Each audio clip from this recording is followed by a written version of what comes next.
Imagine a city that gifted the world democracy and philosophy, yet built its shining legacy on the backs of human beings stripped of all rights. That is the paradox of classical Athens. But here's the dark secret. The most vulnerable were women, the dual, trapped in a cycle of violence, sexual coercion, and absolute control.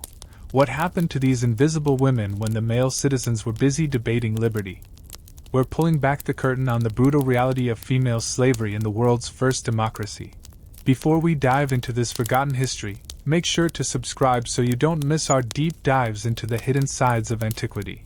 And let us know in the comments which city you're watching from. The foundation of slavery in ancient Greece wasn't an accident.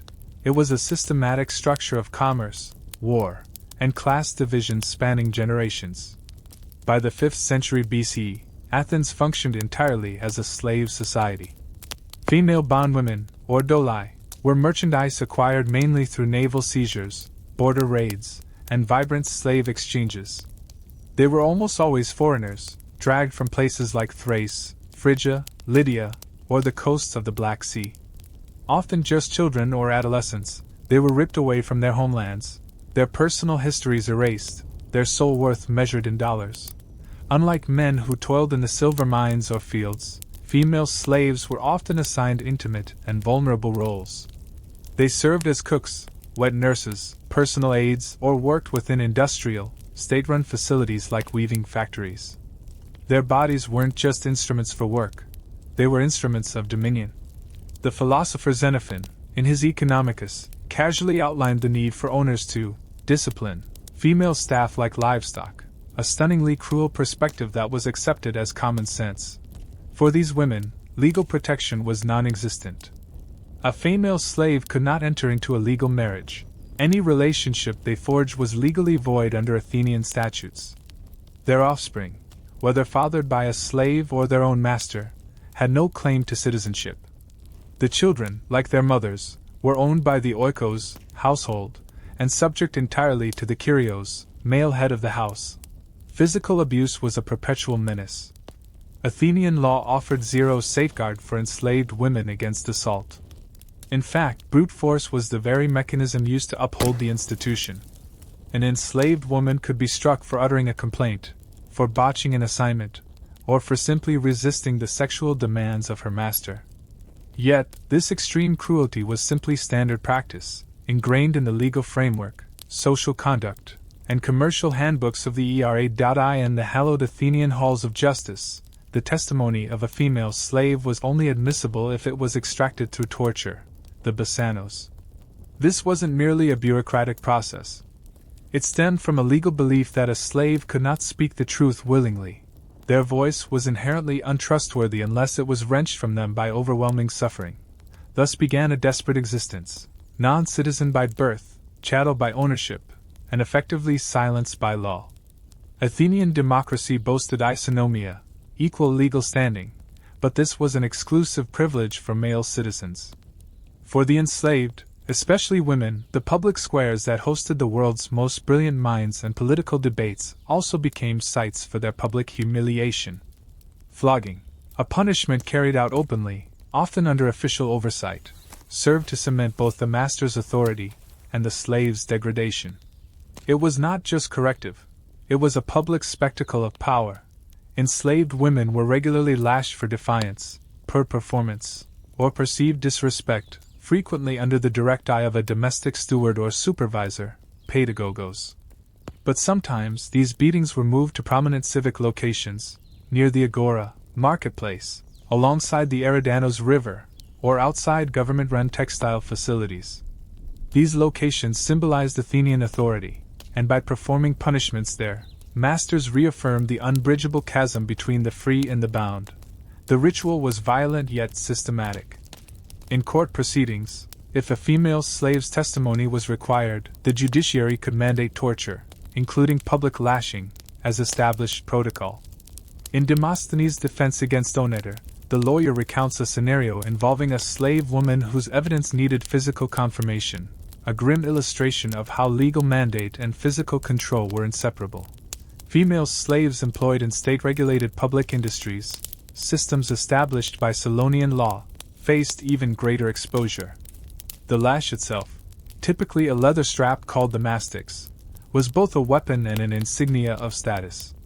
It often appeared in painted pottery, held by masters, silently confirming its daily presence in the lives of the dolai.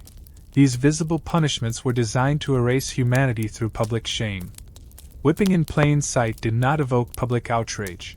It merely reinforced a caste system where inflicting pain was a guaranteed right of ownership. The fact that such brutality could be publicly supervised without triggering legal or moral objection reveals the profound, systemic acceptance of slavery even in the democratic core of Athens. The greatest irony of ancient Athens is this: the same civilization that pioneered the philosophy of political freedom simultaneously authorized the deliberate, public torment of people they legally refused to acknowledge as human beings. It is an appalling contradiction. We just discussed the whip, the visible instrument of control. Now, let's talk about a more permanent act of dehumanization. The brand. To be a slave in ancient Athens was to live with the fear of violence. But for many dolai, this threat became a devastating, lifelong scar. The practice of using superheated bronze tools to mark enslaved people, especially women, was far more than a punishment. It was a formal, institutional act, a permanent reminder of chattel status, seared into living flesh. Branding, while not universal across Attica, was frequently used when clear identification and maximum control were paramount. Female slaves working in state-monitored facilities, public bathhouses, or designated living quarters were particularly susceptible to this fate. When forced into regulated occupations, these women were frequently marked with scorching iron or bronze. This marked condition is cryptically referenced in ancient comedies and substantiated by literary and legal records. If you're finding this deep dive into history fascinating, smash that like button now. The location of the brand was critical. It was often placed on the forehead, making it utterly impossible to hide with clothing. This effectively destroyed any chance of ever assimilating into a free society. The symbol itself could denote the name of the owner, the slave's trade, or simply the inescapable status of being doulos. The tools, bronze rods or iron stamps, would have been heated in a brazier until glowing. The procedure was excruciating. We lack any direct testimonies from the enslaved women themselves, as their voices were strictly excluded from the historical record, yet the legislative silence around this barbaric practice speaks volumes about its acceptance. Beyond identification, branding served as a powerful deterrent. A runaway slave bearing a bronze mark could be immediately identified, ensuring their recapture or intensified punishment. Athenian market supervisors, the politai, were tasked with inspecting enslaved individuals for these marks during transactions. The marked body was, therefore, not just owned, it was officially certified property, akin to livestock. The Athenians rationalized these marks not as inherent cruelty, but as a bureaucratic necessity. But every seared character was proof of a terrible reality, that in a city that crafted beautiful ideals in flawless marble, it also permanently burned its brutal hierarchies onto human skin. For hundreds of enslaved Athenian women, the walls of the oikos, the household, were both their inescapable workplace and their permanent jail. Unlike their male counterparts who might labor in mines, farms, or external workshops, many dolai were confined to domestic service, a life defined by grinding repetition, constant exposure, and utter vulnerability. Their days began before the sun rose and rarely ended until the household slept, demanding their physical strength, unwavering focus, and absolute silence. The list of duties was exhausting.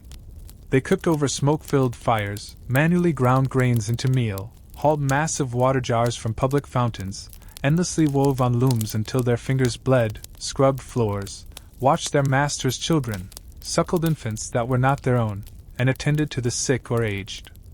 Every aspect of domestic maintenance fell to them, without any possibility of rest or formal appreciation. Xenophon's Economicus provided a disturbingly clinical guide on these roles, instructing the master to manage his female slaves for spinning, provisioning, and maintaining order, exactly as he would train his working animals.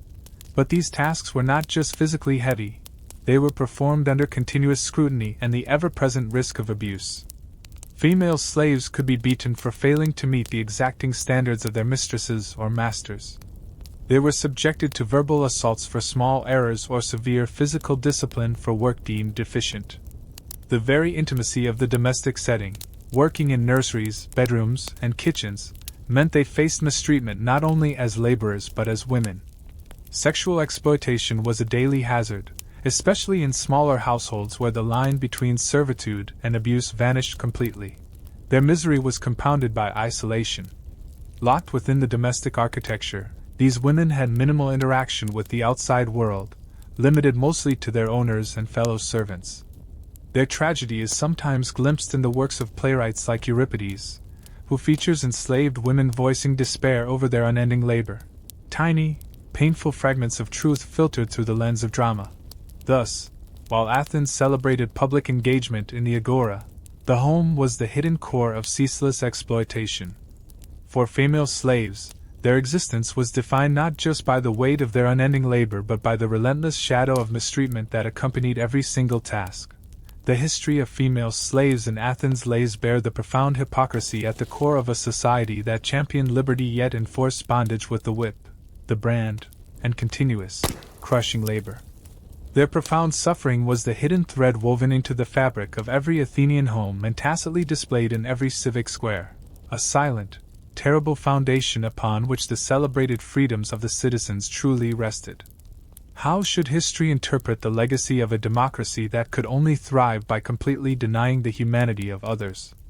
Let us know your thoughts in the comments below. Don't forget to hit the notification bell after subscribing so you're the first to see our next video on ancient Rome.